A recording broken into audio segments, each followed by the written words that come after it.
You are a marathon runner, and I think you love running.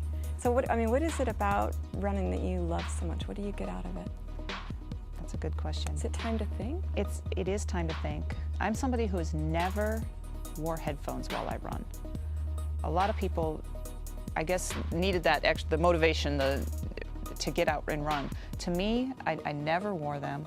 I would go on 20-mile runs, and it was a good thinking time. And I enjoyed running with others, but almost as much or more enjoyed running by myself. Not that I didn't enjoy the company of others, but it was a time to be by myself. And it also, I think running shows, I'm at a point, I haven't been running as much right now since I've had my son and been busy. I'm not at the point running where I was 6 years ago, and I wish I was, and hopefully I'll be there again. But a lot of people say that they're not runners and they can't run. And I don't always believe that, because there's a hump to get over, and I'm below that hump right now. I'm having a hard time getting out and getting myself to run the way I know I used to be able to run. So I know that you can get over that hump because I've done it and I've been there. And so I think others who say they can't run, like, just push a little bit harder, and I think you can. I bet you'll be able to do it. And so it's just I love running. I mean, I love it. And I see people out there running now, and I get jealous because I'm not out there running. And some people think that's crazy, but, and I was at a point where weather conditions, it did not matter. It could be raining, snowing, windy, dry, hot, cold. I would go out and run. And I always felt good when I got done. Even if it was a short run or a long run, you just always feel good about the run, about yourself.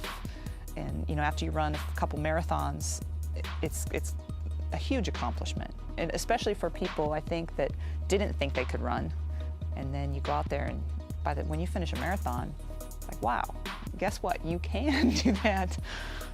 No, but finding the time and making the discipline, and having the discipline to do it, how was that for you? Yeah, I ran a little bit as an undergraduate student, but not very much. I did a couple, I think, 5K races maybe. But when I was a graduate student living in Austin is when I really started to run a lot, and I would actually use that time to think about my project. And I would solve a lot. A lot of times I would go for a long run at lunchtime, and I remember I'd start at the UT campus and go down south to the river, run around the river, run back up to campus, and that's really, I used that time, like I said, mentally a lot, thinking about what I was working on, and I actually solved some of the issues that I was having and the equipment I was building and that type of thing for my project. My first marathon, I remember thinking, if I can run 11 miles by this date, and if I can run 18 miles by this date, then I should be able to run the 26 miles by this date. And I put that on a calendar, and I did it. And I got to the point where I was running that, and I don't remember what my long run was before the marathon, but I may have only gone to 18 miles, but I figured at 18 I should be able to do another 8. And then after that, after doing the first marathon, you kind of get hooked on it, I think, and then, yeah. But I think the time, I used it as my time of thinking a lot when I would run. I'm always just thinking about how bad I feel, you know. Well, I mean, seriously, I actually like to run too, but I have to. Yeah, there are runs where I have not been happy, and I just want to quit, and especially marathons, where around mile 21, so you just want to stop. But then when you finish, it just feels really good, and within an hour, when should I do my next marathon? You can have completely forgotten about that 1 hour period of time, or half hour period of time, whatever it was, where you just want to stop and sit down and do nothing else. But then you realize, well, I guess I was able to push through it because I finished. How do you get through it? A lot of it for me, I think, is I just don't want to be a quitter.